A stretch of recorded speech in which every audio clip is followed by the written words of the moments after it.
Dízio, né? Quer dizer, os Estados Unidos são o que são.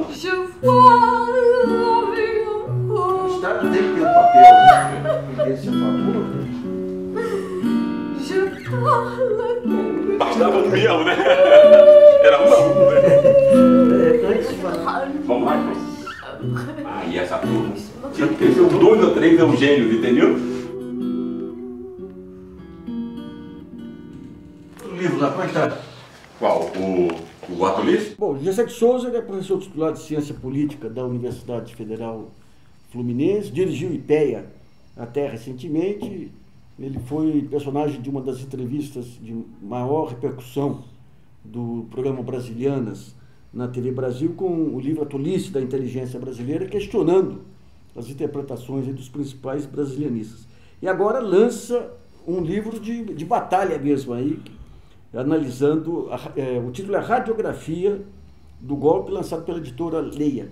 Você explica um pouquinho a natureza desse livro, que parece mais um livro de luta, em comparação com a sua produção. Um livro leva ao outro, né? Mas, quer dizer, eu deixei... quer dizer, eu achei importante o outro livro para tentar mostrar uma coisa que não é muito óbvia, que é a relação de como as ideias montam e justificam o mundo, né? E aí eu tentei reconstruir o que eu acho que é a ideologia nacional, que pega tanto, quer dizer, que é uma ideologia extremamente conservadora, tem a ver com a demonização do Estado, a idealização do mercado, ou seja, né, tem a ver com você usar seletivamente a corrupção como se ela fosse coisa de funcionário público, como até poucos anos a lei era, tornar invisível, né, a corrupção verdadeira, porque, no fundo, o tema da corrupção, né, nos faz de imbecis já há um século, exatamente por conta disso, porque ninguém define o que é. Né? E aí quer dizer, a ciência entre nós definiu a corrupção como algo como fosse atributo do Estado. Sendo né? que o corruptor sempre é o setor. Sempre é o mercado. Né? E o mercado, se você for definir a corrupção como enganar o outro, né? Então, o mercado engana, né, a sociedade como um todo, quando ela compra o Congresso, né? Por exemplo, para que você nunca possa passar leis que possam taxar os ricos, o Estado fica pobre, porque quer dizer, os ricos ficam cada vez mais ricos, quem tem dinheiro são os ricos, e os ricos não são taxados. Né? Quer dizer, porque você já comprou a política para que isso aconteça. Né?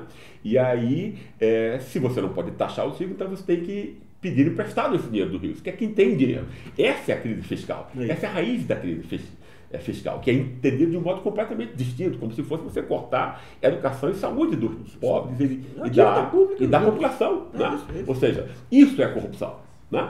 Isso é enganar sistematicamente o público, distorcer sistematicamente o público, porque essa elite econômica, que é a mandante do golpe, e não é vista como tal, ela é invisibilizada, né? Porque ela tem esses 2 braços empíricos dela, que é o Congresso comprado, ela compra diretamente via financiamento privado, e o outro braço é a mídia.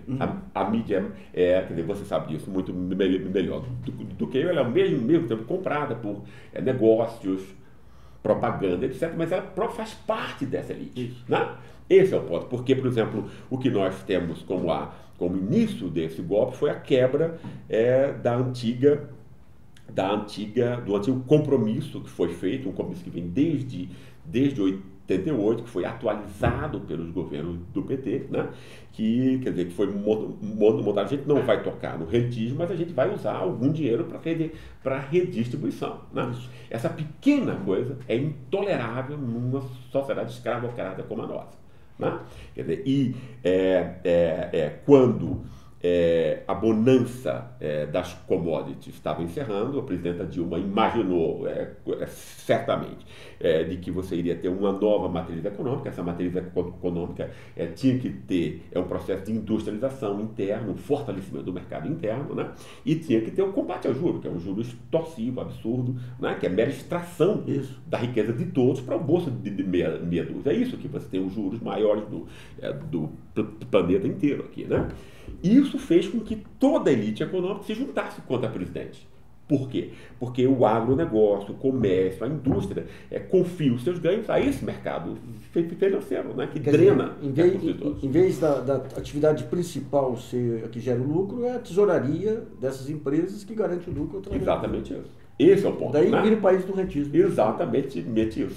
E aí, então, acho que adquire toda a realidade empírica que nós utilizamos no livro, que é você transforma o país inteiro num puteiro, e assim você ganha mais dinheiro. É basicamente isso. Né? José, quando a gente pega... Nos Estados Unidos a gente teve essa priorização da parte financeira, em todo esse período aí que vem pós-Nixon aí, mas num certo momento, quando explode o mercado, a questão de juros, tudo é tratado de uma outra maneira. Claro.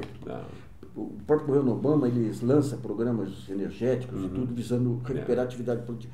Qual a dificuldade no Brasil? Por exemplo, até algum tempo atrás a gente via lideranças industriais, Paulo Vilares, Paulo Gerdau, e hoje em dia você não vê mais. O que levou a esse estado de coisa? Foi uma globalização antecipada? O que foi? Eu acho que enfim, esse tema eu acho que é um tema extremamente importante para que especialistas estudem isso mais a fundo, né? Eu acho que houve, quer dizer, obviamente tentou-se montar uma nova matriz econômica com o Lula já, né? Que eu acho que era extremamente importante a partir do o petróleo não apenas como doença holandesa, mas sim como fundamento de uma indústria naval, fundamento de empregos na Bahia, no Rio de Janeiro, ou seja, né, um desenvolvimento não ficasse restrito a São Paulo. As próprias multinacionais brasileiras que se lançaram ao mundo. Exatamente isso. Né?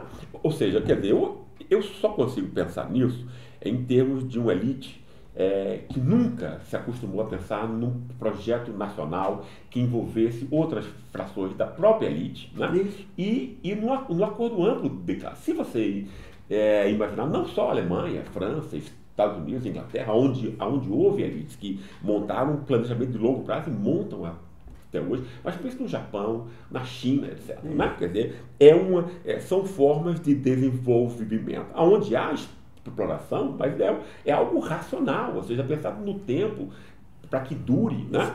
Quer dizer, enquanto a gente tem aqui uma elite da rapina de curto prazo, eu quero o meu dinheiro no bolso agora. Tem um pré-sal aí, quer dizer, você não vai montar educação para a população inteira, que a médio prazo iria garantir condições de lucro também para essa mesma elite, mas é uma elite pouco inteligente, ela é de escravos, né? Eu quero o meu agora. Então, quando a gente pega parte da história do Brasil aí, o funcionário público teve um papel essencial na criação de modelo de Estado, seja através do Itamaraty, Banco do Brasil, posteriormente BNDES. Foram os funcionários públicos que ajudaram a montar a Petrobras, projetos de Petrobras e outros.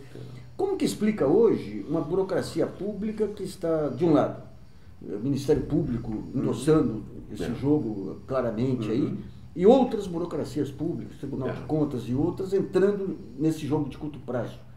Onde que se perdeu o fio da meada aí?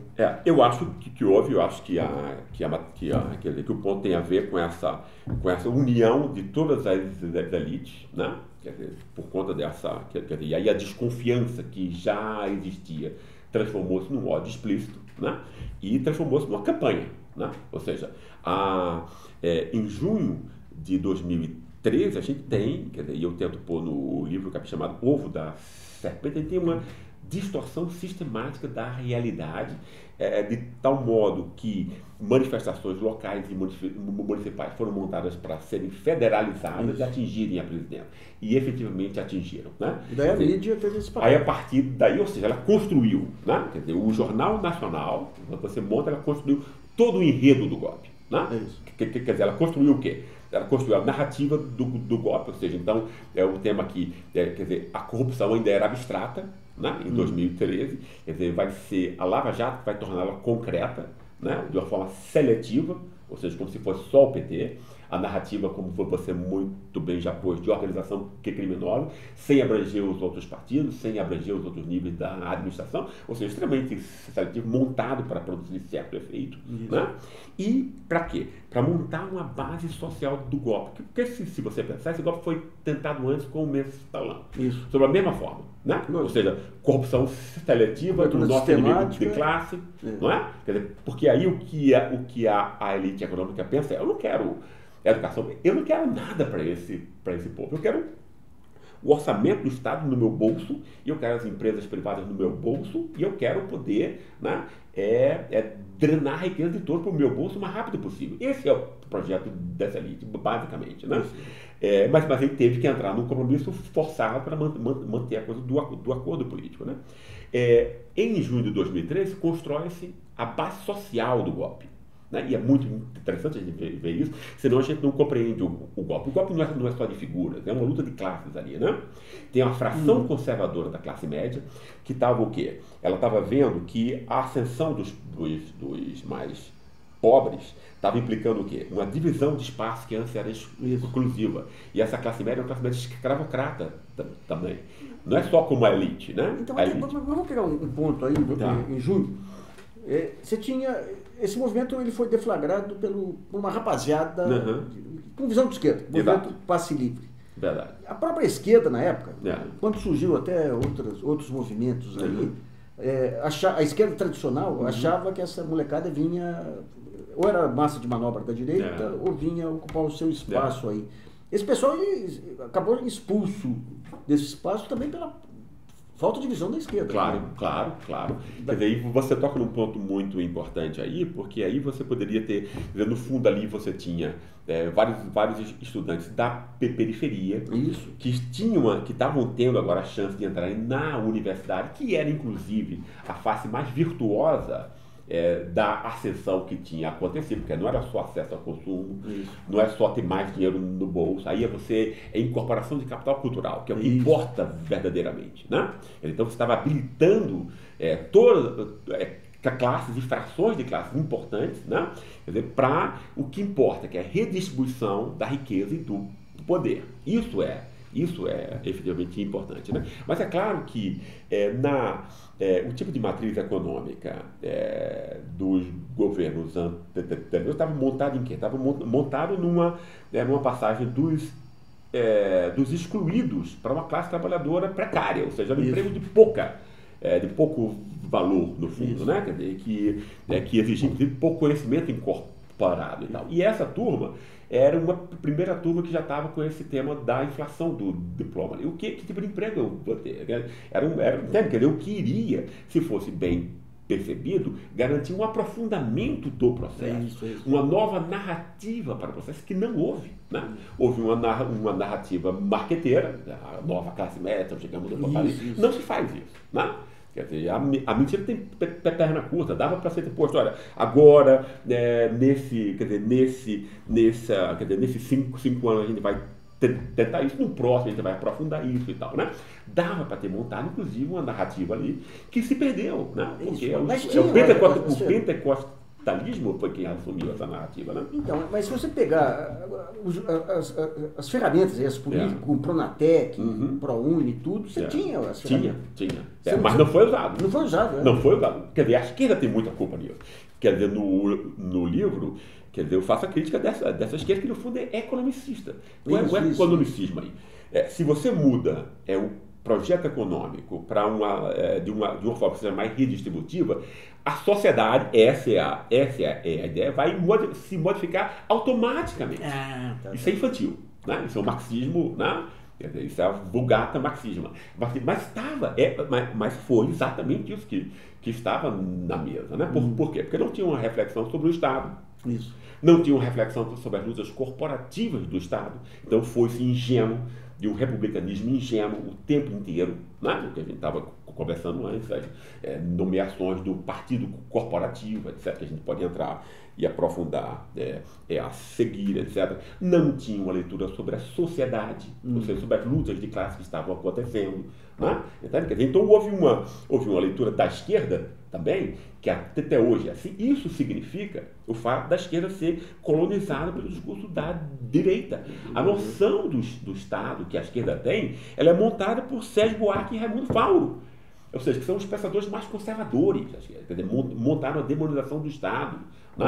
Entende? Quer dizer, e é uma forma que implica, quer dizer, quanto você privatizar mais, melhor, porque você vai ter menos corrupção é um argumento ridículo, que significa uma apropriação absurda da riqueza por meia dúzia. Né? Entende? Quer dizer, isso tudo a esquerda comprou e compra até hoje, porque não tem um discurso alternativo a isso. Né? Eu lembro, num certo momento, alguns pensadores falavam, olha, acabou a fase da inclusão, agora nós precisamos ver pensar o que vai ser a demanda da nova classe média. Mas ficaram achando que ia demorar 5, 10 anos para que isso ocorresse, veio um terremoto. Agora está ligado, quando a gente pega o fenômeno do ABC, nos anos 70, você teve um período de ascensão social e econômica dos metalúrgicos, todo o período da ditadura, e quando aquele crescimento é interrompido pela crise, que leva àqueles movimentos também de questionamento do regime também. Né? Exato. Então você tem, digamos assim, o fato de você ter tido um limite aí ao crescimento já naturalmente levaria a essa reação contra o regime também. Né? Exato. Quer dizer, veja bem, eu tenho algumas ponderações a esse respeito. Eu não acho que a crise econômica em si produza qualquer coisa. Tá. Entende? Né? Quer dizer, esse é um pensamento em que você imagina, quer dizer, toda a crise econômica ela tem que ser interpretada. 2008 foi. A interpretação da crise que é importante. Tá. Né?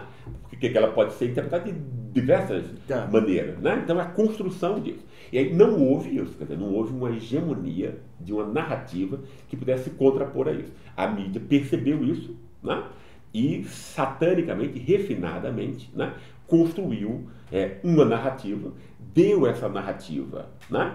Para a fração da classe média, porque a classe média não é uma coisa só. A classe média ela é muito heterogênea, né? Mas ela tem realmente uma fração expressiva proto-fascista. Proto-fascista porque aí as pessoas pensam, não, mas isso aqui não é Hitler e tal. Calma, né?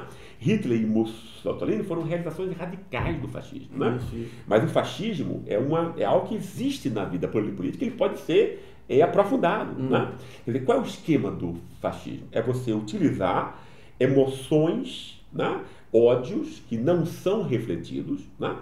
Que você dá um canal de expressão pseudo-racional para ele. A imprensa deu isso. Eu fiz uma análise empírica do Jornal Nacional Dia a Dia, em junho, né? E ele constrói isso, ou seja, né? É aquela classe média que reclamava de estar o shopping center cheio, os aeroportos cheios, sabe? Uma irritação, mas que não era legítima, né? Entende? Então era feita envergonhadamente a boca pequena, né? O que foi que o Jornal Nacional deu? Deu uma legitimação pseudo-racional dizendo isso não é irritação sua, né? Isso é você que percebe que o problema do Brasil é a corrupção estatal, ou seja, claro que a ciência entre nós tinha já dito isso, e a mídia fez uma vulgada disso, né? Então todo brasileiro pensa nesses termos, né?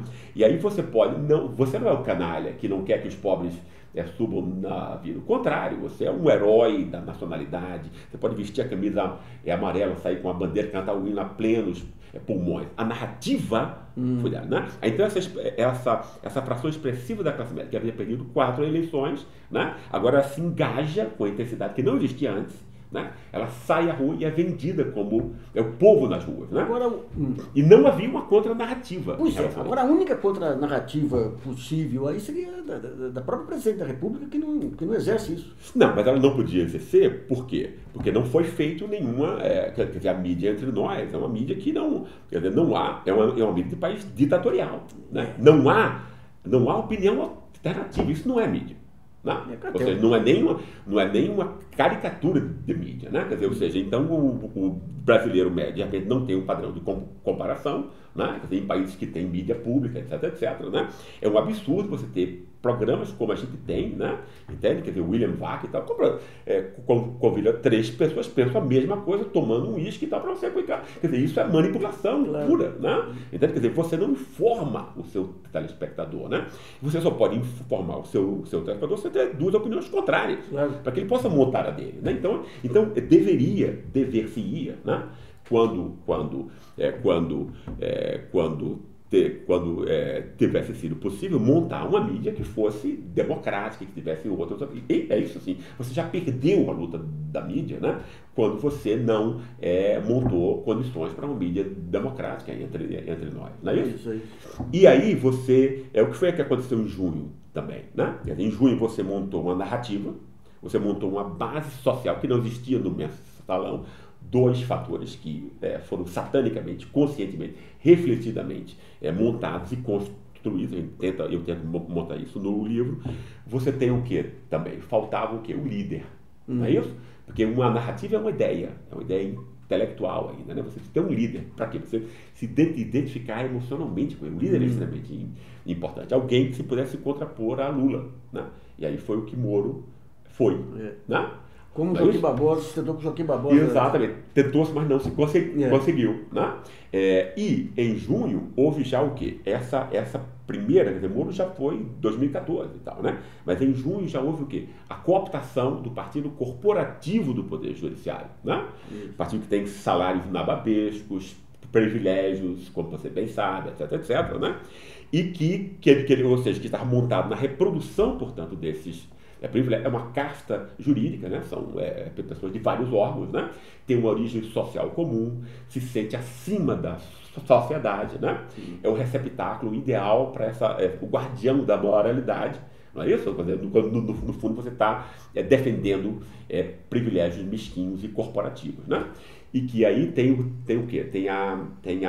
Tem um discurso para penetrar ainda mais na agenda do Estado sem voto, não é isso? Para montar uma agenda de Estado policial, né? Abolindo as garantias individuais, né? Jogando no lixo, ou seja, uma regressão civilizacional de grandes proporções, não é isso? Para quê? Para aprofundar essa agenda conservadora entre nós. Esse é o grande perigo do golpe agora, né? Isso foi construído também midiaticamente. Lembra do apelo aí à PEC 37? Que é uma lei autoritária, absurda, né? Quer dizer, por quê? Porque você elimina o espírito da Constituição de 88 do controle, né? De quem investiga, de quem acusa, etc, que é o controle democrático, né? A PEC 37 era para quebrar esse controle, né? E houve apoio explícito do Jornal Nacional a isso, ou seja, então você está chamando o partido corporativo para depois você ter vazamentos ilegais de toda espécie e tal, né? Foi tudo montado em junho de 2013. Né? E aí, por conta disso, é o ovo da serpente. Sem que a gente perceba isso, né? A gente não percebe essa dimensão simbólica do golpe, de montar um discurso, etc., que foi depois o golpe real, em maio de 2016, aí foi o mero pretexto. Tá? O dia que ele fez que poderia ter sido de outro modo, e tal, nem foi o golpe sonhado pelos golpistas e tal, seria sido melhor se ele tivesse sido puramente jurídico, né? Mas não foi, etc. Né? Agora, quando a gente pega essa questão da geopolítica internacional, eu entrevistei recentemente o Jamil Chad, que é o correspondente do Estadão lá em Genebra, tem bom contato com o FBI, cobriu a FIFA, e ele disse que essas manifestações abriram a cabeça aí do FBI, tudo que o Brasil estava pronto para enfrentar os grandes modelos de corrupção. Um deles é a questão do petróleo, que já está naquelas espionagens em cima da Dilma, e o outro a questão do futebol e da FIFA, porque aqui o futebol hoje é a base da audiência dos grupos de mídia nacionais. Exatamente. E os grupos de mídia americanos nunca conseguiram entrar nesses mercados por conta das concessões e das regras, e eles achavam que por aqui você poderia... Só que a Lava Jato aqui, você tem a cooperação estreita aí da FBI, Departamento de Justiça. Quando entra a FIFA, o Ministério Público Brasileiro deixa de fornecer os dados para os Estados Unidos por conta do pacto com a Globo, né? Então você cria uma impunidade aí monumental. Claro. Monumental. Claro. Diz aí, como é que você vê a contra-reação a esse estado de coisas aí? Porque, independentemente de todo o aspecto político, o fato de você ter tido... Quando você teve os golpes lá atrás, você tinha Floriano consolidando a República, Getúlio no bojo aí de um movimento nacional, 64, uma corporação militar. Agora você tem um golpe que entra meia dúzia dos políticos mais suspeitos da República, sendo endossados catões que defendem a moralidade. Qual é o desfecho dessa... Isso, né? Eu acho muito interessante isso, assim, porque, por exemplo, no fundo, eu acho que a classe média é uma classe extremamente importante e ela tem que estar nesse jogo, entende? Quer dizer, porque, por exemplo, se a elite econômica, que é mínima, alguns milhares de famílias que embolsam tudo, não é isso? Mas a classe média que exerce a dominação. Quem é o juiz, quem é o jornalista que escreve, o professor que dá aula e tudo, ou seja, né? A dominação social é montada pela classe média, né? E se ela tem uma fração proto-fascista expressiva, ela não é fascista inteira, entende? Quer dizer, esse fascista você não vai convencer, eu acho. Porque ele encontrou a saída, né, enfim, ele encontrou o discurso, ele vai se agarrar nisso, né, Venezuela, lulopetismo, então, essas loucuras todas, né, esses estereótipos todos. Mas tem uma parte da classe média, eu estou estudando isso em entrevistas agora, né, que é liberal e que está assustada, entendeu? Ela foi enganada, ela sabe que foi enganada, entende? Esse pessoal está em disputa na CIS, né, e está em disputa política, entende? E a classe média é fundamental, né? Entende? Tem uma parte da classe média também, que é enfim, mais de esquerda e tal, que é muito minoritária, mas que é muito importante também e tudo, né? Inclusive o papel dos artistas dentro do mercado de mídia, né? Claro. Tem uma parte da classe média, o pessoal tem achado muito interessante essa denominação que eu arrumei, quer dizer, porque eu estou vendo agora, assim, em termos políticos, é claro que aí a pesquisa vai aprofundando, a gente vai melhorando isso, eu estou vendo quatro nichos, assim, né? É o proto-fascista, esse que você não convence. Tem uma parte muito importante também, que é esse liberal que está vendo, olha, eu fui enganado aqui, que negócio é esse e tal, claro, não é isso?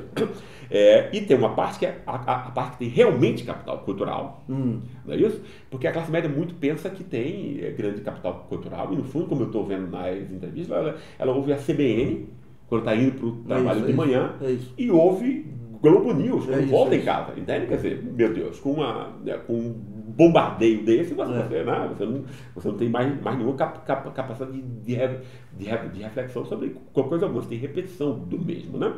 Mas você tem uma classe média que é de alto capital cultural, né? Tem uma parte que é mais de esquerda, né? Mais crítica, etc. E tem uma que eu estou chamando de classe média de Oslo, né? De Oslo. É o cara que mora aqui em São Paulo, nos Jardins, e aí um amigo dele, né? Quer dizer, ele não vê miséria, só vê riqueza e tal, né?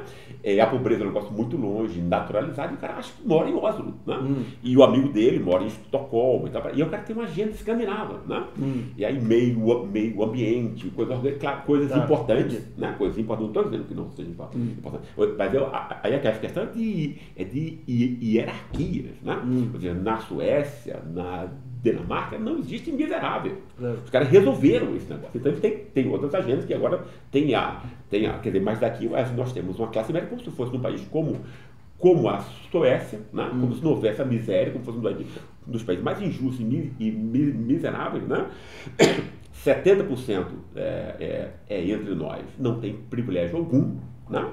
E o cara tem essa visão de mundo que é montada também, né? Nessa mídia, uma naturalização e tal. E esse cara também, eu acho que é um cara que pode ser, nesse instante, olha, confrontado com esse tipo de coisa, né? Então, eu acho que tem uma luta a ser inclusive, jogada. Digamos, esses atentados aí ao direito e tudo, pegam os caras. Claro. Esse cara, claro. É o mundo dele, é o mundo dos contratos que negócio. O que houve agora, e aí eu estou imaginando, um pouco que a gente estava conversando ontem, né? Porque assim, as pessoas imaginam que o mundo é o mundo dos interesses só, né? E não é, né? Nós somos seres morais.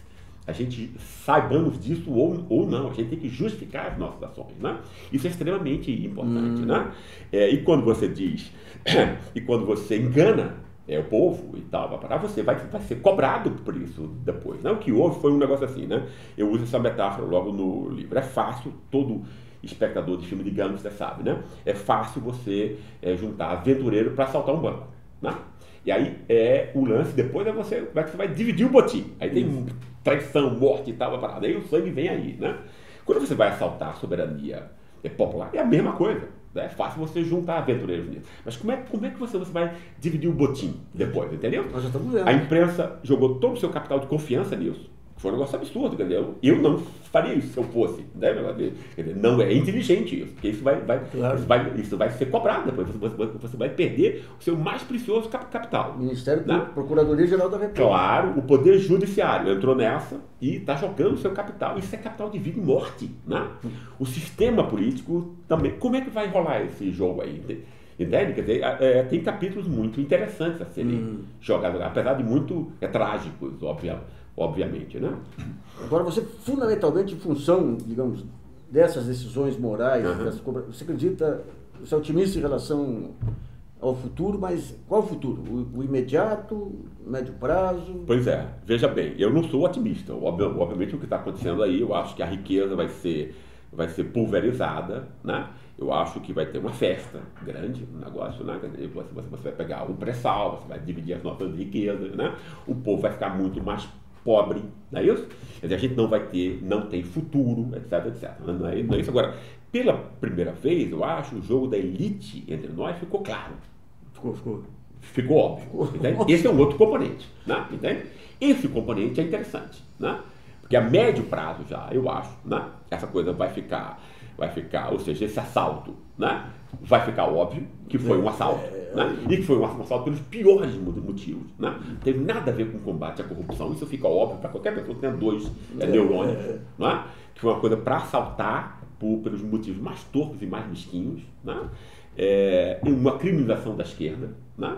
Ou seja, uma criminalização de todo o pensamento que seja, né, de algum modo, né, que tenha a ver com o resgate desses esquecidos entre nós. Né? E eu acho que a gente abre a possibilidade aí de que, pela primeira vez, inclusive para a esquerda, porque a esquerda é dominada por esse discurso, daí os tiros no pé que ela deu o tempo inteiro, né? Entende? De quê? De que a gente passa limpo essa herança escravocrata que nos persegue, que a gente repete. Sob o modo pseudo-democrata, né? Ou seja, nós hoje em dia somos uma pseudo-democracia, porque quando você não respeita a soberania popular, isso não é uma coisinha pequena, não. Claro. Né? É o que é fundante, a única coisa que é fundante em uma democracia, é a única coisa que deveria ser intocável, entendeu? Porque agora não tem, quer dizer, você vai obedecer uma lei do juiz, por quê? Ele está baseado em quê? Né? Entende? Porque é o voto que dá a base legal e moral a essa obediência, né? Você só obedece o juiz porque ele está agindo em nome da soberania, né? A política também, então. Quer dizer, se você assalta a soberania, o que é a política? Né? Ela fica um jogo, né? E ela fica um jogo pragmático, né? Ela não tem moralidade alguma, ela não tem substância alguma, não tem nenhum acordo aí né? entre as classes que montam isso. Então foi gravíssimo o que aconteceu, né? Entende? Quer dizer, e eu não sei o que vai dar nessa coisa, porque quer dizer, você tocou o ponto principal. A gente está vendo a rapaziada aí, através de Facebook, eu vejo filhas, netas, e você está tendo uma recuperação dos valores de esquerda. Eu até brinco que o pessoal das catacumbas, eles estão pegando a origem, a solidariedade, a luta contra o preconceito, a defesa dos direitos da pessoa ser o que é. Gozar dessa... Porque eu não via isso há muito tempo. É verdade. Há muito tempo. Então, a esquerda se burocratizou, perdeu o fio da meada. Eu acho que está tendo uma reconstrução em cima desses pontos que você está falando. Eu acho. Né? Eu acho que a médio prazo, eu acho que a curto prazo ainda tem um susto, né? Entende e tal, um negócio assim, né? Mas você não consegue dominar uma sociedade com base na hipocrisia e na mentira, basicamente isso. Né? E os caras que deram esse golpe estão mostrando uma falta de inteligência também enorme, inacreditável. E as redes sociais, embora não tenham um discurso hegemônico, elas impedem que você consiga criar uma versão única. Exatamente isso. Né? Ou seja, mantém um mínimo de chama aí de reflexividade. Entende? E o que eu acho, o principal nessa história inteira, porque a grande mentira das elites foi uma mentira construída cientificamente, prestígio da ciência, Sérgio Buarque, Raimundo Fauro, como se a corrupção fosse a grande singularidade cultural brasileira, que é um absurdo dizer isso, né? Entende? Quer dizer, os americanos legalizam a corrupção e tal, né? Quer dizer, a corrupção é a forma de você manipular um tolo, no fundo, né? É que esse discurso possa agora perder validade, porque ele agora ficou escancarado, tá? Entendeu? Não é? Cada vez mais. Claro. E aí, se você escancar o único discurso que essa elite tinha, essa elite, né, predatória, né, tinha para transformar os interesses mais mesquinhos e torpes em suposto interesse geral. Né? Olha, a gente está querendo montar a modernização do país, entende? Que foi isso que foi construído, no fundo, para se contrapor ao PT. Né? Porque num país tão pobre como o nosso, o PT era para ficar aqui 50 anos, claro. Claro, né? Você ganha 70% sempre, lavada. Né? Entende? Mas aí você montou o quê? Montou o tema do moralismo, esse moralismo agora que está mostrando como sendo hipócrita e mentiroso e falso, não é isso? Para se contrapor o tema dessa desigualdade e tal, né? Ou seja, a campanha contra a desigualdade encarnada pelo Lula, que o ódio, Nassif, não é o Lula. É muito simples você achar isso, né? É o que o Lula representa. Isso. Lula representa a ascensão dos pobres, né?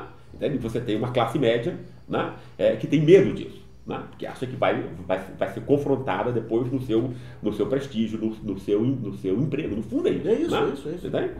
E aí você tem o quê? Um líder que encampava um outro valor, né? A moralidade, no fundo, né?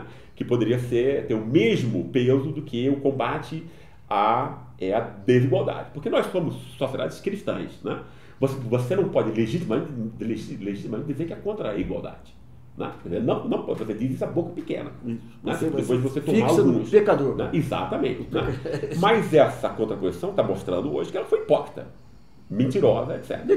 Medíocre. Mal montada no fundo, né? Entende? Quer dizer, ou seja, paga-se um preço por isso. Entende? Quer dizer, quando você é burro, no fundo, né? E tem muita gente que está agindo com muita pouca inteligência, você acha que o mundo é uma coisa de interesse ali, que você faz a coisa e que você não vai pagar aquilo, não vai ter consequências por aquilo. Né? Se você não justifica os seus atos, você vai pagar a consequência. E a conta vai vir grande. Né? Entende? Maravilha. Sim, entendeu? Mas pelo que me contaram. Isso é uma coisa, esse livro aqui, que a gente pegou alguns especialistas para comentar, né? O Silvano Silvério. Sua Secretaria de Obras e Serviços. Serviço. A internet pública, né? Também. Wi-Fi, iluminação, LED. Bom, Simão Pedro é candidato a vereador, foi secretário de Obras da gestão Haddad, incumbido de implementar o plano de resíduos sólidos, que é um grande desafio das metrópoles. Eu queria que você explicasse um pouquinho como que foi montada essa política de resíduos sólidos e como que era esse modelo de intersecretarias aí para poder otimizar as políticas. Olha, Luiz, o São Paulo, pela sua dimensão, o número de habitantes, quase 12 milhões de habitantes, que cada habitante produz em média 1 quilo de resíduos, ou seja, nós coletamos só com a coleta, com os caminhões nas residências, 12 mil toneladas diariamente. E fora os resíduos produzidos pela construção civil, que a gente coleta na varrição, limpeza de córregos, dá 20 mil toneladas diariamente. Né? Como recolher isso, transportar, dar uma destinação correta, era o grande desafio. Né? São Paulo nunca parou para fazer assim, um debate da sociedade, o que fazer com os resíduos, como diminuir essa produção, né? Que perspectiva nós tínhamos de futuro. Então nós aproveitamos que o Ministério do Meio Ambiente tinha, a partir do decreto da aprovação, né, da sanção pelo ex-presidente Lula da Lei Nacional de Resíduos Sólidos, a construção de um Plano Nacional de Resíduos Sólidos, se convocou uma Conferência Nacional de Resíduos Sólidos. Então, em 2013, nós aproveitamos e falamos, vamos chamar a sociedade paulistana para discutir. Então fizemos uma conferência em 30 e 31 de agosto e 1º de setembro de 2013, primeiro ano do governo Haddad. Antes disso, fizemos debates nas subprefeituras, nas faculdades, entidades, né? Fizemos uma série de pré-conferências e juntamos umas 1.500 pessoas no Anhembi durante 3 dias para discutir o que fazer com os nossos resíduos, que caminho tecnológico, que escolhas, né? Por exemplo, tem uma série de soluções que se vende, incineração, por exemplo. Né? Nós optamos, nesse debate, pelo caminho de radicalizar na reciclagem. Né? Porque São Paulo teve soluções traumáticas com incineradores no passado, aqui em Pinheiros, em Itaquera, né? Que eram poluentes, né? E hoje e se reciclava muito pouco, né? E nós estamos vendo uma época que a questão ambiental ganha importância, relevância, né? Então, nós construímos um plano de gestão de resíduos sólidos para 20 anos, de 2014 até 2034, cujo caminho é gradativamente levando menos resíduos para o aterro. De maneira que em 2034, a cidade de São Paulo só levará para o aterro aquilo que é rejeito, que hoje dá mais ou menos 18%. 18%, o resto é reciclável? Todo o resto é reciclável. Os 51% de resíduos úmidos, que nós chamamos, né, orgânicos, derivados de resto de comida, etc., e uns 35% que são resíduos secos recicláveis, que é o papel, plástico, o metal. Né? E o resíduo de comida para quê? Para adubo, para que serve? O caminho é produção de composto, né, composto orgânico, que pode ser utilizado na agricultura. Né? São Paulo tem agora zonas de agricultura, hortas urbanas, mas o entorno de São Paulo, até 50 quilômetros da capital, tem toda uma zona de produção de isso, por exemplo, a região aqui do Alto Tietê, até Jundiaí. Nós temos um estudo que mostra que só a produção de composto orgânico da capital alimentaria, abasteceria toda a demanda de composto orgânico. E só para você ter uma ideia, feiras livres, né? São Paulo tem uma cultura de feiras livres, são 890 toda semana, cada uma produzindo em média 1 tonelada. Qual que é o modelo hoje? O modelo vai lá a empresa nossa, limpa, varre, lava a rua, põe no caminhão, transporta para o aterro e lá enterra.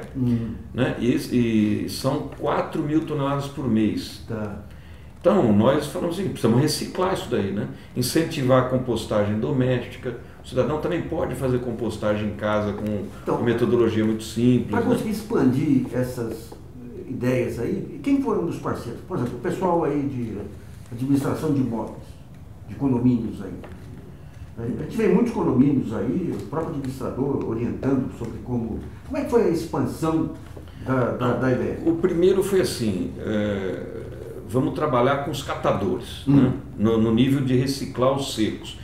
O Haddad fez um compromisso na sua campanha, e depois nós expressamos isso no plano de metas, de aumentar a reciclagem dos resíduos coletados de 1%, São Paulo nunca passou de 1%, porque as políticas sempre foram interrompidas. Né? A primeira gestão do PT, com a Luiz Erundina, começou um processo de reciclagem, foi interrompida pelo Maluf Pita.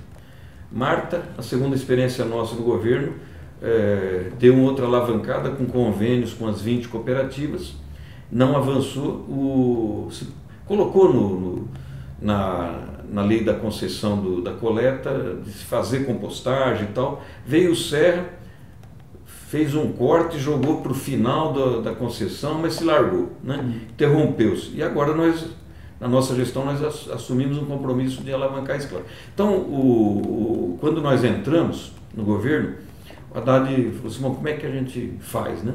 Chamamos as empresas, chamamos os catadores, as duas concessionárias que são responsáveis pela coleta, né?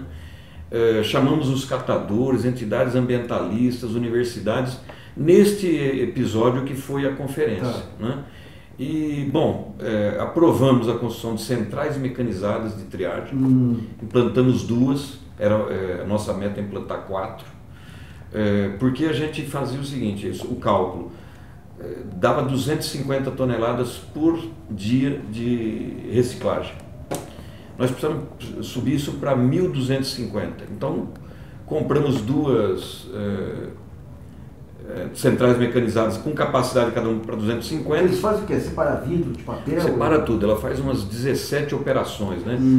Por volume, por tipo de material, papelão, separa do papel, tamanho, separa o plástico por tipo, por cores, o ferroso do não ferroso. Então tem uma série de... E ela fornece para os recicladores? Aí nós fazemos, as concessionárias fazem a coleta seletiva, leva para lá, ela da faz. Prefeitura, sim. É da prefeitura. Hoje é a concessão que investiu, mas é aquela tarifa que nós pagamos todo mês para as concessionárias. Elas têm obrigação de contrato. Essas máquinas de separar é municipal. Ela está sob responsabilidade das duas concessionárias, temos 2 cooperativas contratadas para trabalhar lá dentro, porque eu também, quando eu fui na Europa para conhecer essas centrais, lá elas dispensam mão de obra de catador. Nós falamos aqui, tem muita mão de obra de catador, os catadores é que fazem a reciclagem, mas não podemos usar uma tecnologia para excluir. Então fizemos um desenho que caberiam 40, 50 trabalhadores por turno, ajudando dentro da planta. Tem uma parte que os trabalhadores fazem um trabalho manual, ou seja, a nossa tecnologia não prescindiu da mão de obra dos catadores, né? E eles são pagos para fazer esse trabalho. São quantas cooperativas de catadores? Quando eu entrei em 2013, eu e o Haddad, nós tínhamos 20 cooperativas e mais uns 30, 40 grupos, pequenas associações e tal, que recebiam resíduos da coleta seletiva. Nós ampliamos agora para 32, que são cooperativas com a documentação certinha, e hoje elas não são só conveniadas, elas são contratadas para fazerem a reciclagem nas suas regiões e também para fazer a coleta, complementarmente à coleta feita pelas concessionárias. O que é o reciclador hoje? Qual é a faixa de renda dele? Olha, a média em 2013, eu visitei muitas cooperativas, tinha uma ou outra tirando R$800, menos que um salário mínimo, R$600, dependendo do tipo de organização. Algumas, poucas, tirando 1.200, 1.000 de retirada, né? Até uma cooperativa de reciclados que recicla eletroeletrônicos, né? Ela exporta as placas para fora, aí dá para ter uma renda melhor, né? Mas nem todas têm a facilidade, a tecnologia para fazer. Então, assim, são trabalhadores, gente simples, egresso do sistema prisional, ex-moradores de rua, né? Mas que buscam ali uma fonte de trabalho, né? No período que a economia nossa estava muito aquecida, o mercado da construção civil estava bem avançado, estou dizendo aí 4, 5, 6 anos atrás, faltavam trabalhadores, porque eles migravam para o... Agora não, agora está tendo um processo inverso de gente batendo a porta das cooperativas querendo trabalhar, né? Mas são trabalhadores simples. Essa parte de alumínio, metais, tudo que agrega valor aí... Então hoje, Nassif, o que as cooperativas estão discutindo? Elas têm redes, né? O movimento de catadores é um movimento organizado, principalmente depois que o presidente Lula recebeu os catadores várias vezes, o presidente vinha até São Paulo para tomar um café, participar de uma ceia de Natal, de uma celebração de Natal com morador de rua e catadores. Eles passaram a ser um personagem importante. Depois da Lei Nacional de Resíduos Sólidos, que ela direciona o fruto da coleta seletiva, o resultado para os catadores, né? A nossa política nacional ela é includente, né? Ela leva em conta que os catadores são atores do sistema econômico, social, né? Então eles passaram a ter protagonismo, passaram a discutir política pública, influenciar. No nosso caso aqui da capital, os catadores tiveram um papel importante. Então eles se organizam a cooperativa em redes de comercialização. Só em São Paulo são 4 redes atuando, né? Porque elas têm as articulações delas e tal, né? Às vezes essas redes elas extrapolam o município. Então tem cooperativas da rede que está ali em Sorocaba, Franco da Rocha, Osasco, né? E então elas se juntam para melhor comercializar, ganhar um valor. O que elas não estão conseguindo fazer? Poucas estão conseguindo agregar valor. Por exemplo, o plástico. Em vez de só amassar, reciclar, embalar e vender o fardo do plástico ali, algumas já estão procurando comprar um maquinário para picotar o plástico, transformar ele num produto já meio semi-industrializado para levar para a indústria. Aí ganha 3 vezes mais, né? Então melhora a sua renda. Vidro também, por exemplo, uma coisa é você vender para a indústria o vidro, né? Outra coisa é moer o vidro e já vender o pó, né? Então então tem cooperativas nossas que já estão dando um passo adiante, né? Mas agora, com a política que nós estabelecemos aqui na capital, recursos do BNDES que estão entrando, um apoio do Ministério do Trabalho também que nós fomos buscar, mais o apoio que nós estamos dando por exemplo, o resultado das centrais mecanizadas, nós criamos um fundo, chama Fundo Paulistano de Inclusão dos Catadores e Reciclagem, né? Então esse fundo ele tem um conselho gestor, nós estamos migrando agora o conselho gestor só de catadores, só das 32 cooperativas, né? Elas estão montando uma cooperativa de 2º grau, Essa cooperativa vai ser a operadora da comercialização e já tem gente vindo fazer contratos. Por exemplo, a indústria de celulose, né?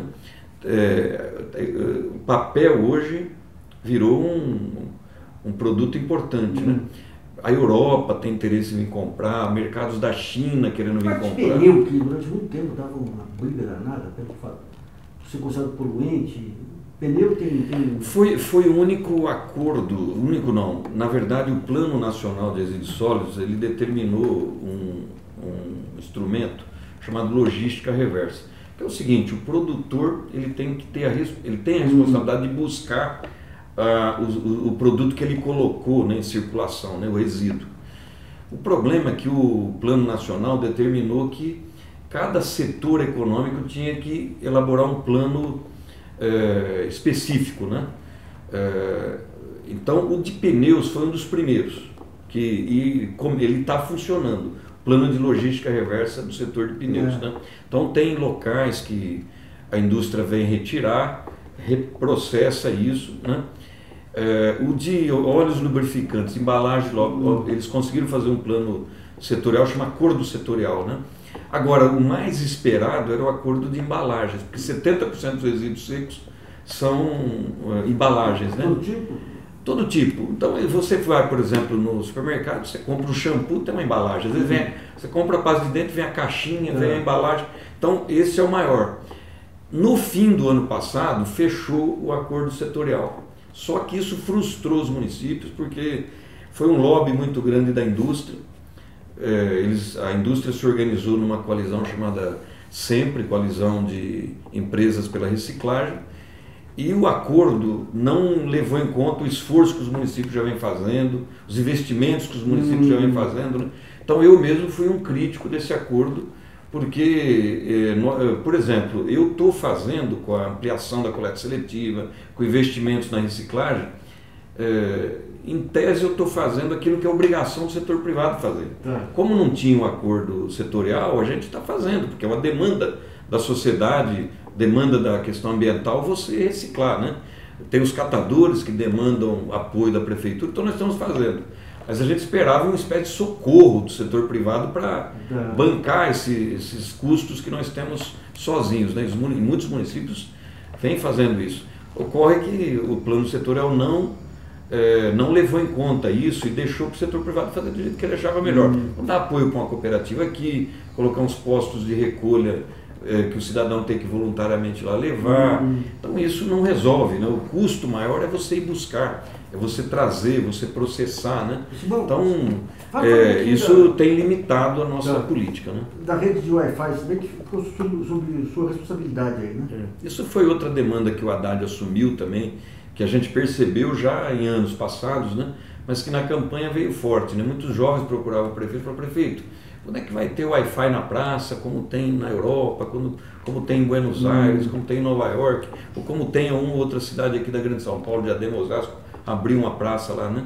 E o Haddad, quando me convidou para ser o secretário de serviço, falou assim: vamos, vá pesquisar, vá ver como é que faz. Eu busquei os nossos ativistas, né? Procurei a ajuda do Sérgio Amadeu, de gente que milita nessa área, falei: como é que a gente faz, né? E então, inicialmente, quando o Haddad encomendou esse serviço, nós pensamos em fazer umas 6 ou 7 praças aqui no centro, né? Os locais de maior aglomeração e tal. Mas nós fomos estudar os custos e levamos para a Haddad uma proposta de implantar uma praça por cada subprefeitura e uma meia dúzia aqui no centro, umas 10 aqui no centro. Tanto é que nosso plano de metas entrou 34 praças. Eram 10 aqui no... Quando vocês analisaram, o custo era maior do que vocês esperavam? Não, bem menor. Menor, né? Mesmo buscando qualidade, por exemplo, a nossa praça, Wi-Fi, dependendo do seu tamanho, ela pode ter 50 usuários simultaneamente, pode ter 250, cada usuário com uma velocidade de 512 KB por usuário, simultaneamente. Então, hoje você pode ir lá na praça e tirar uma foto, enviar para um amigo seu, caçar Pokémon. Nós buscamos primar pela qualidade, até para demonstrar que os serviços privados podem oferecer um serviço de melhor qualidade, né? Então, é público, tem que ser de boa qualidade. Qual é o modelo? Você dá certo com a companhia telefônica? Não, nós fizemos assim, nós fizemos uma licitação, 120 praças, uma por distrito. Então, por exemplo, a praça de Parelheiros, Largo de Parelheiros tem que ter. Praça Craveiro do Campo, lá no Jardim Helena, tem que ter. Uma praça lá na Brasilândia, 7 Irmãos, tem que ter. Fora a Praça da Sé, Praça da República, né? Largo São Bento, Pátio do Colégio, ou seja, os lugares icônicos de maior frequência, né? E fizemos a licitação, dividimos a cidade em 4 lotes. A empresa que ganhar, que quiser concorrer pode até ganhar 2 lotes, ou seja, então fizemos isso. Então nós temos 2 empresas que prestam esse serviço para nós, né? É lógico que aquelas que têm cabeamento por fibra ótica facilita, aquelas que não têm, por exemplo, lugares mais distantes, sinal de rádio, né? Mas garantindo que a qualidade seja garantida, 24 horas, né? E nós temos um verificador de qualidade, a gente contratou a Prodan para fazer essa parte do contrato, da operação, né? E temos um acordo também, um apoio da entidade que gera a internet aqui no Brasil, né? Que nos ofereceu uma maquininha que a gente mede ali o acesso, a qualidade do sinal e tal, né? Vai aferindo isso. Então, a política que deu sucesso, né? Você anda pela cidade onde tem Wi-Fi, até a praça melhorou, e pesquisas que a Universidade Federal do ABC fez para a gente, porque nós fizemos um convênio, um contrato com a universidade para ela acompanhar essa política pública, fazer relatórios periódicos, né? Mostrou que aumentou a frequência de usuários nessas praças. Levou a prefeitura também se não tinha iluminação, colocar iluminação. Não tem lugar para o cidadão sentar, colocar uma mesinha, dar uma melhorada, né? Então a gente requalificou esses locais públicos que têm acesso à internet, né? Aqueles centros lá para uso de impressora 3D, que faz parte desse... Também, não, na verdade foi assim, quando entramos, a cidade só tinha uma única política de acesso à internet pública, que eram os telecentros, né? Isso. Foi criada lá na segunda gestão do PT, com a Marta. Na verdade, nós saímos dali com 120 praças. No último período, na gestão do Kassab, ele expandiu os telecentros, né? Mas o telecentro pressupõe aquela ideia de que o cidadão precisa acessar a internet, ele não tem aparelho em casa, não trabalha, então ele vai num local que lá tem computadores, um sinal, aí ele faz o trabalhinho, a pesquisa, ou ele usa ali, né? Só que, ultimamente, Luiz, hoje, 70% dos usuários da internet o fazem com aparelhos móveis. Ele está circulando, ele está andando, e barateou a compra de micros, né, de laptops, de aparelhos celulares. Então, a demanda por acesso à internet é em lugares públicos, um ponto de ônibus, uma praça, um parque, né? Então, nós fizemos essa leitura que a política de telecentro, de certa forma, ela estava ficando meio obsoleta. Vi que diminuiu o número de usuários gradativamente. Então, não adiantava você expandir telecentro. Era gastar dinheiro à toa, né? E a prefeitura gastava milhões por ano com a rede de telecentro. Então, nós criamos as praças Wi-Fi e criamos uma rede agora chamada de Fab Labs, Laboratório de Fabricação Digital, que é um laboratório desenvolvido no MIT, e ele foi sendo colocado, sendo à disposição em alguns lugares. São Paulo, até o ano retrasado, só tinha 2, uma na USP e uma privada aqui no centro, né, se o usuário quisesse usar. Então é um local com as tecnologias mais avançadas nessa área. Então, impressora 3D, fresadoras, cortadoras a laser, né, uma série de ferramentas. O que vocês geraram aí? Olha, nós criamos a ideia do Haddad, ele viu um Fab Lab. Na verdade, ele foi no seminário em Bogotá, teve contato com o pessoal de Barcelona. Barcelona tem uma unidade pública, né? Eu até fui visitar, mas São Paulo é tão grande que, na verdade, nós fizemos um levantamento de custo, etc. Fiz um cálculo que dava para fazer uns 10, né? E no fim nós fizemos 12. Né? Então é a primeira cidade do mundo a ter uma rede de Fab Labs pública, né? Oferecendo cursos uma vez por semana. Um curso de um dia, uma semana, um mês. Estamos dando aula de robótica, para você ter uma ideia. A molecada lá na Tiradentes, cidade Tiradentes, onde nós implantamos o primeiro, eles estão aprendendo a fazer drones. Né? Drones. Tem a coisa da tecnologia assistiva, que é o cidadão que perdeu um braço, perdeu a mobilidade, ele pode fazer uma prótese, ele pode fazer uma ferramenta que o auxilie. A coisa mais emocionante foi uma senhora que perdeu o movimento do braço esquerdo e ela trabalha como fazedora de bolo, né? Ela é boleira. E aquilo impedia ela porque ela usava as duas mãos. E ela um dia chegou lá no Fab Lab, contou isso para os nossos meninos lá, que são os professores monitores, e eles desenvolveram junto com ela uma ferramenta, um suporte, que ela coloca ali a bacia e tal, e substitui mais ou menos o movimento do braço. Mas você pode fazer uma prótese mesmo, né? Isso, nós temos ferramentas para isso. Então, por exemplo, os colégios particulares mais caros aqui da cidade de São Paulo oferecem curso de robótica para atrair e dar mais motivação para os alunos. Nós estamos oferecendo isso, Luiz, nos nossos Fab Labs e agora nos telecentros. E os telecentros vão ser agora um centro de defesa do consumidor. A prefeitura criou um centro de defesa do consumidor municipal e o cidadão vai poder usar o nosso telecentro para fazer uma reclamação, né? Para fazer a sua reclamação. Então, estamos tentando, com a rede de telecentros, dar novas funcionalidades, cursos, etc. Fab Lab, praças Wi-Fi, e nós estamos agora para lançar um edital para colocar mais 300, né? Só com a 120, São Paulo já é a segunda, né? Perdemos para Curitiba, que tem 150 locais.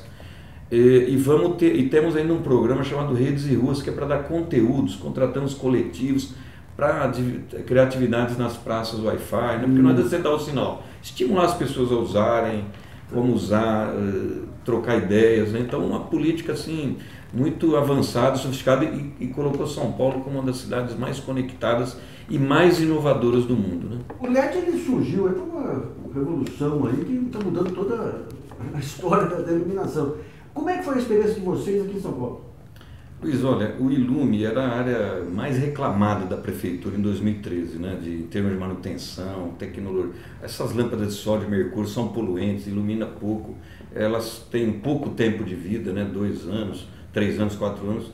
Então, muita reclamação. Nós fizemos um plano de trocar, tinha uma demanda de baixar o consumo de energia também, porque a gente compra a energia da Eletropaulo e custo 15 milhões todo mês, né? Então, como é que a gente dava eficiência para os recursos que a gente tinha à mão, né? Então, começamos a pensar. Primeiro, fomos trocando as luminárias de mercúrio para de sódio, que consome menos, e as de sódios antigas por sódios novos. E depois, quando a gente começou a perceber que a LED estava começando a ficar um pouco mais acessível, nós abrimos para empresas que quisessem homologar seus produtos lá no Ilume para fins da gente começar a colocar, né? São Paulo só tinha nos túneis uma experiência que foi feita, mas parou por aí, né? Então eu fiz uma experiência de colocar LED na 23 de maio, por conta da Copa do Mundo, para dar assim uma, né? E no viaduto do Chá e tal, percebemos que a luminosidade era assim fantástica, porque ela é o dobro de iluminação do que uma lâmpada de sódio, né? Consome metade da energia e a durabilidade dela é 10, 12 anos, né? Então em termos de manutenção era fantástico. Mas pensamos em fazer uma parceria público-privada, fizemos estudos, lançamos o edital, está ainda nesse momento para finalizar o edital, mas nós percebemos que tínhamos recursos com o contrato atual para começar a colocar. E recebemos demandas de movimento de mulheres, da própria Secretaria de Segurança Urbana, para melhorar a iluminação nos bairros. Aí eu falei, vamos fazer uma primeira experiência num bairro. A gente já tinha trocado a iluminação da Marginal Pinheiros, percebemos que do ponto de vista da segurança do motorista e tal, fantástico, em termos de diminuir acidentes, né, dar mais segurança. Fiz aqui embaixo do Minhocão também, para requalificar uma área que estava sendo degradada, né? Ali embaixo da São João, naquela região toda, mas precisamos levar para os bairros, né? A segurança pública não é atribuição da prefeitura, mas ela pode contribuir. Então escolhemos a comunidade do Heliópolis, e aí foi fantástico isso, porque as mulheres vinham nos dizer, olha, teve um depoimento de uma menina que chegou no Haddad e falou, Haddad, eu queria te agradecer, porque minha mãe não precisa mais me buscar lá na Estrada das Lágrimas 11h30 da noite, quando eu chego da faculdade, porque agora aqui virou dia, né? E aí o Haddad falou, Simão, precisamos expandir isso, né? E foi ideia dele, falar, vamos colocar na periferia, que é onde o trabalhador sai cedo de casa, chega mais tarde, né? Onde o estudante saindo da faculdade chega mais tarde. Aí nós escolhemos 7 distritos, Brasilândia, Lajeado, Jardim Helena, Jardim Ângela, Raposo Tavares, Sapopemba, né? Onde a vulnerabilidade era maior, índice de criminalidade maior, lascamos o LED aí, né? Quase 70 mil luminárias. Expandimos um pouco mais, Perus, Guaianás, Cidade Tiradentes, né? Grajaú, Pedreira. Então hoje, Luiz, nós temos um parque já de iluminação com LED na periferia de quase 90 mil pontos, um quinto mais ou menos do nosso parque, né? E a ideia é expandir isso para toda a cidade, vindo da periferia para o centro. E cara, o que é necessário? É só trocar lâmpada ou tem... Não, você tem que trocar a fiação. São Paulo tem uma fiação própria para a iluminação pública, né? Separada da iluminação de energia. Então, em alguns lugares, por exemplo, Marginal Pinheiro, você tem que fazer toda a infraestrutura, né? Já vamos enterrando nesses locais, né? Mas a LED, ela é um aparelho eletrônico, ela te permite você colocar um chip para que ele se conecte e informe se está apagado, se está aceso, quanto de consumo de energia está acontecendo, né? Então, ela permite outros serviços, medir a temperatura daquela região. Ou, por exemplo, uma empresa de seguro de carros, por exemplo, ela pode pôr um chip no carro e se o carro, por exemplo, for roubado, a gente sabe se ele saiu, em que vias ele... Ilumina o computador. Dá para você, é um aparelho eletrônico. Então, uma câmera de segurança é possível você colocar, discreta, né, para fazer a vigilância num ponto vulnerável, né? Então, pode ter receita acessória para a prefeitura ou para a empresa que trabalhar conosco, né? Então, só para você ter uma ideia, a Índia está implantando um modelo semelhante ao nosso aqui de colocação de LED no país. Outras cidades já estão também trabalhando, então é o futuro, porque é uma política ambiental importante, porque consome pouca energia, dura mais, né? E permite uma luminosidade que, em termos de segurança para o trabalhador, para a população, é fantástico. Tem produção nacional já? Já temos aqui. O LED, assim, foi criado pelo japonês, desenvolvido pelo chinês, mas é uma tecnologia que eles desenvolveram, né? É importada aquela tecnologia, um pequeno dispositivo. Agora, já a Philips, GE, uma série de empresas já estão fabricando aqui, já estão fornecendo, né? Então, hoje São Paulo é uma cidade que parte do seu parque de iluminação já está bem desenvolvido, e a novidade é que nós estamos colocando isso não numa avenida bonita e tal, nós estamos colocando na periferia como uma política de segurança urbana, de valorização de espaços públicos, né? Onde tem LED, a comunidade impressionante, faz piquenique à noite, você precisa conhecer, Luiz, é coisa fantástica. Maravilha. E a eleição, o que vai dar? 1, é 2, é 3, é 4, é 5. O personagem vai me explicar depois que Você falou, muito falou, mas nada fez. Você pôs tanto cartaz, mas quem fala demais pouco faz. Foi muita chance que eu dei, você não quis aproveitar. Ok. Eu fui lei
sátira bem cantada e com uma boa música. Hein? Uma música popular paulistana aqui é um reflexo de São Paulo. Você tem todos os gêneros, todos os tipos, todas as regiões do país aqui. Você tem um veio de música da chamada MPB e tem também a música experimental e aquelas músicas que saem do convencional. É o caso da nossa entrevistada de hoje, a Bluebell, que ela enveredou por uma carreira muito baseada aí nos musicais norte-americanos, aí, Liza Minnelli principalmente, é isso?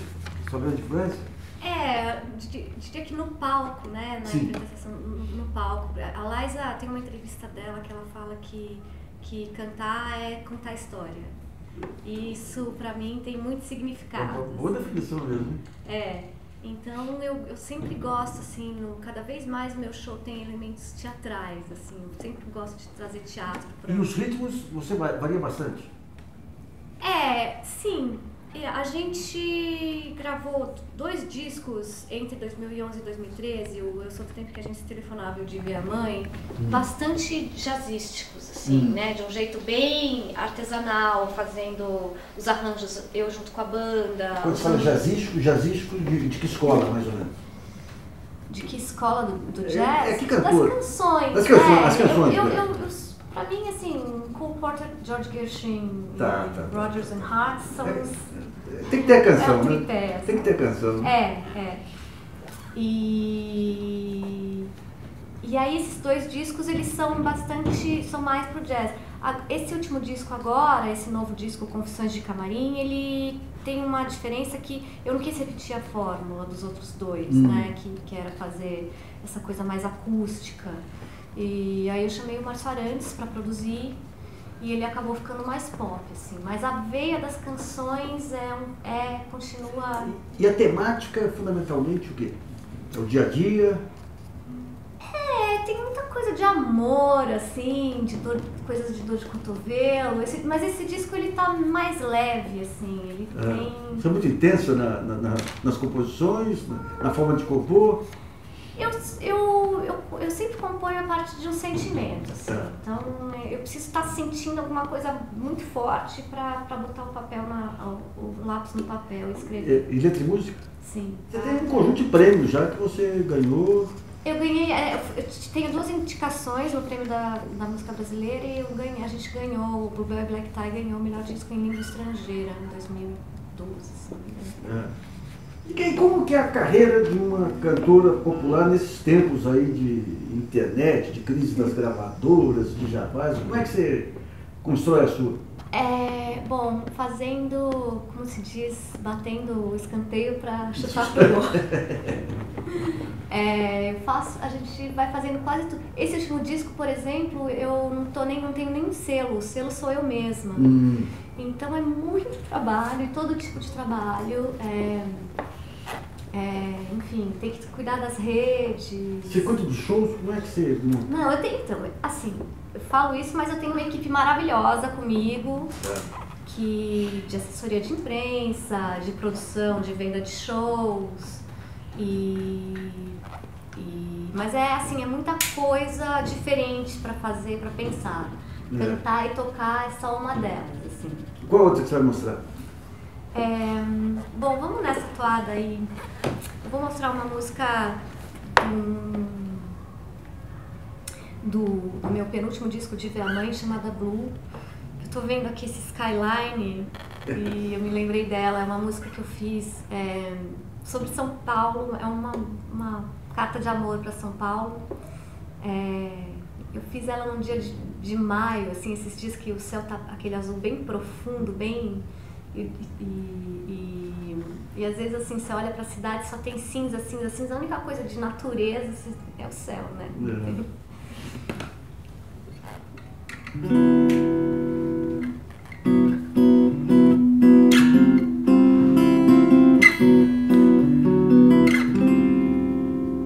Blue on capo azul, no mar de metal,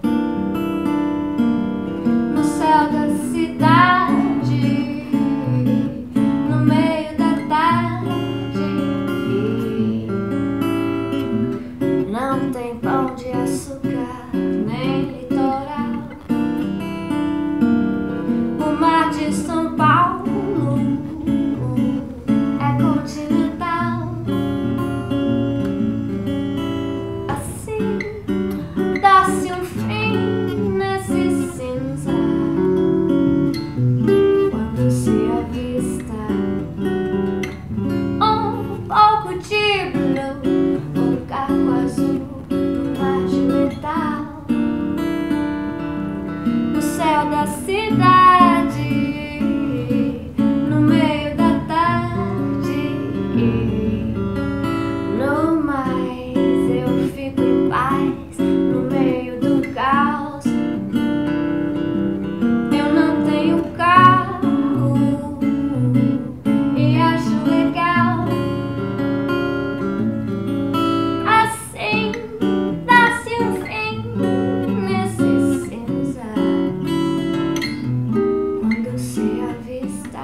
ocean of stone,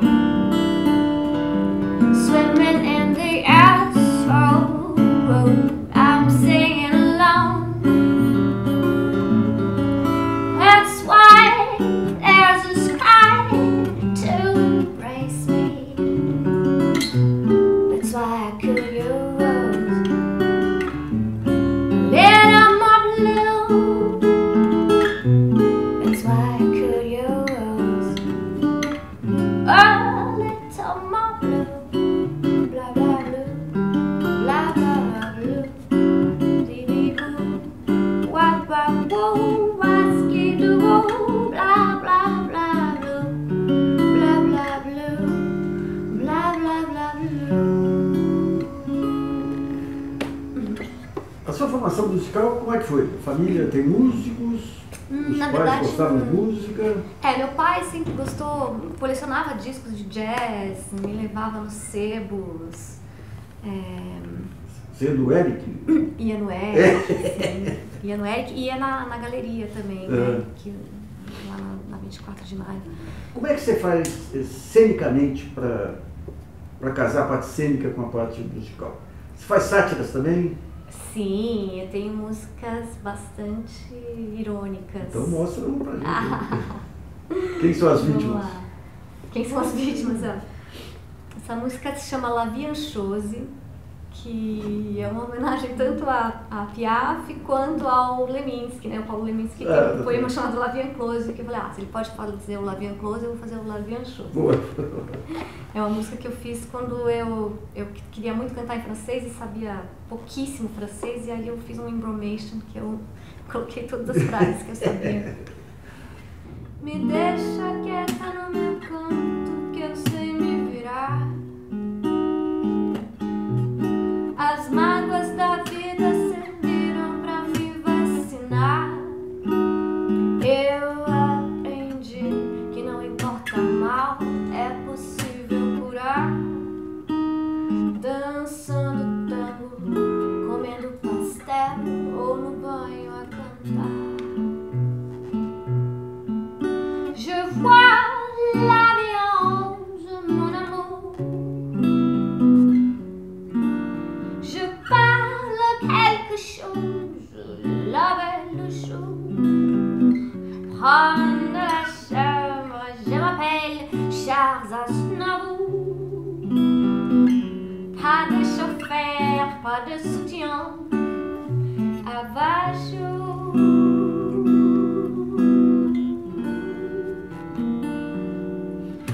Às vezes porre de vodka pode ajudar. A vida pode ser melhor pra lá de Bagdá. Outras vertentes holísticas aconselham meditar ou aceitar que você está na fossa e nela mergulhar. Je vois la vie en rose. Je parle quelque chose. Prends la chambre, je m'appelle. Pas de chauffeur, pas de soutien. Abaixo.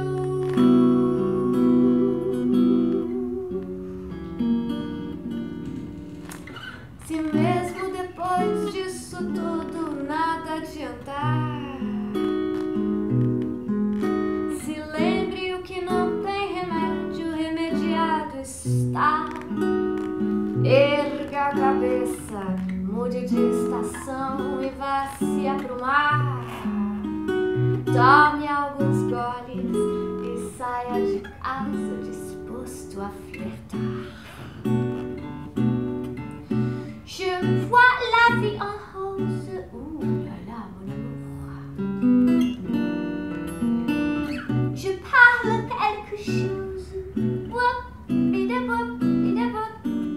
Prends la chambre, je m'appelle Emmanuel. Pas deixa eu de saído da pele da coisa. Vamos lá, Flor?